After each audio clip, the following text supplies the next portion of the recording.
ಕಾಂಗ್ರೆಸ್ ದ್ವೇಷದ ರಾಜಕಾರಣ ಮಾಡ್ತಾ ಇಲ್ವಾ? ಯಾವ ಸಾಧ್ಯನೇ ಇಲ್ಲ. ಈ ಮುನಿರತ್ನ ಅವ್ರನ್ನ ಪ್ರಕರಣದಲ್ಲಿ, ಚನ್ನಾರೆಡ್ಡಿ ಪಾಟೀಲ್ ಮುದ್ನಾಳ್ ಪ್ರಕರಣದಲ್ಲಿ ನೋಡಿದ್ರೆ ಅಲ್ಲೂ ಕೂಡ ಅವ್ರ ಮೇಲೆ ಕೂಡ ಕೇಸ್ ನೋಡಿ. ಅವ್ರ ಮೇಲೆ ಕೇಸ್ ಆಗ್ಯದ, ಅದು FIR ಫೈಲ್ ಮಾಡಿದ್ದಾರೆ, ಕೋರ್ಟ್ಗೆ ಹೋಗ್ಯದ. ಅದೇನು ಬರ್ತದೋ ಅದ್ರ ಮೇಲೆ ಆ್ಯಕ್ಷನ್. ಯಾರು ಚನ್ನಾರೆಡ್ಡಿ ಆದ್ರೆ ಬೋಸರಾಜ್ ಇದ್ದಾರೆ, ಇನ್ನೊಬ್ಬರಿದ್ದಾರೆ ಅಷ್ಟೇ. ಅದರಲ್ಲಿ ಸೆಕೆಂಡ್ ಒಪಿನಿಯನ್. ರಾಜ್ಯಾಂಗದ ಬಗ್ಗೆ, ಸಂವಿಧಾನದ ಬಗ್ಗೆ, ದೇಶ ಸ್ವಾತಂತ್ರ್ಯದ ಬಗ್ಗೆ, ಪ್ರಜಾಪ್ರಭುತ್ವದ ಬಗ್ಗೆ ಕಾಂಗ್ರೆಸ್ ನಂಬಿಕೆ ಇಟ್ಕಿರ್ತಕ್ಕಂಥ ಸರ್ಕಾರ. ಇಷ್ಟು ವರ್ಷ ಕೇಂದ್ರದಲ್ಲಿ ನಾವು ಮಾಡಿ ಬಂದ್ವಿ. ಈ ಗೊಂದಲಗಳಿದ್ವ? ಒಬ್ಬ ದೇಶದ ಪ್ರಧಾನಮಂತ್ರಿ ಚೀಫ್ ಜಸ್ಟಿಸ್ ಮನೆಗೆ ಹೋಗ್ತಾರೆ ಗಣಪಿಸಲಿಕ್ಕೆ. ಯಾರಾದರೂ ಹೋದ್ರೆ ಅವರಂಥ ಚೀಫ್ ಜಸ್ಟಿಸ್ ಅಂಥವ್ರು, ಅವ್ರು ಒಳ್ಳೆಯ ಹೆಸರಿತ್ತು. ಇವನು ಕರೆದ್ರು. ಒಬ್ಬ ದೇಶದ ಪ್ರಧಾನಿ ಒಬ್ಬರೇ ಅಲ್ಲಿಗೆ ಅವ್ರ ಮನೆಗೆ ಹೋದರು. ನೈತಿಕತೆ ಎಲ್ಲಿವರೆಗೂ ಹಿಡಿದುಬಿಟ್ಟಿದೆ ಎಂಬುದು ಇದರ ಮೇಲೆ ಲೆಕ್ಕ ಆಗ್ತದೆ.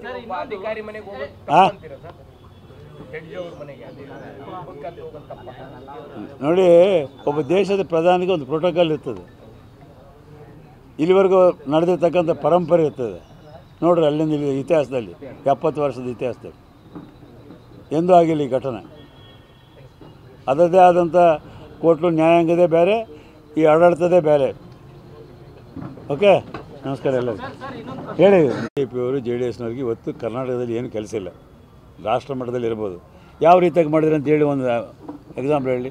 ಕಲ್ಯಾಣ ಕರ್ನಾಟಕದಲ್ಲಿ ಯಾವ ರೀತಿ ಯಾವ ಅಮೌಂಟು ಯಾರ ಮುಖಾಂತರ ಹೋಗ್ಯದೆ, ಎಲ್ಲಿಗೆ ಹೋಗ್ಯದ, ಯಾವ ಕೆಲಸದಲ್ಲಿ ಆಗ್ಯದೆ, ಎಲ್ಲಿ ಭ್ರಷ್ಟಾಚಾರ ಆಗ್ಯದೆ ಹೇಳಿ ಅವರು. ಆರ್ ಅಶೋಕಕ್ಕೆ ಏನಾದರೂ ಐತೆ? ಆರ್ ಅಶೋಕು, ಕುಮಾರಸ್ವಾಮಿ ಅವರು ಇವರೆಲ್ಲರೂ ಒಂದು ಲೆವೆಲಿಗೆ ಬಂದುಬಿಟ್ಟಿದ್ದಾರೆ. ಈಗ ದೇಶದ ಪ್ರಧಾನಮಂತ್ರಿ ಆಗಿರ್ತಕ್ಕಂಥವ್ರು, ಭಾರತ ದೇಶದಲ್ಲಿ ಪ್ರಧಾನಿಗಳನ್ನ ಭಾಳ ಮಂದಿ ನೋಡಿದ್ರು. ವಾಜಪೇಯಿ ಅಂತವ್ರು ನೋಡಿದ್ವಿ, ಕೇವಲ ಕಾಂಗ್ರೆಸ್, ಜವಾಹರ್ಲಾಲ್ ನೆಹರು ಅಲ್ಲ.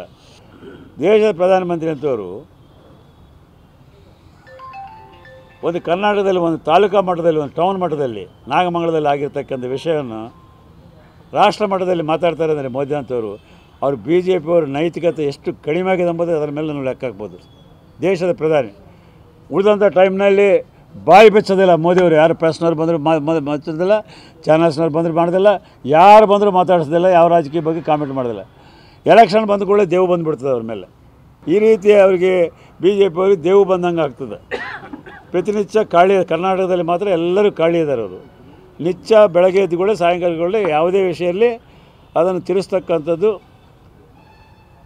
ಅದನ್ನು ಜನರಿಗೆ ದಾರಿ ತಪ್ಪಿಸ್ತಕ್ಕಂಥದ್ದು ಮತ್ತು ಆಪಾದನೆಗಳು ಮಾಡಿ ಸರ್ಕಾರದ ಕೆಲಸ ಆಗ್ತಾಯಿಲ್ಲ ಅಂತ ಜನರಿಗೆ ತೋರಿಸ್ಬೇಕೆಂಬುದೇ ಅವರ ಪ್ಲ್ಯಾನು.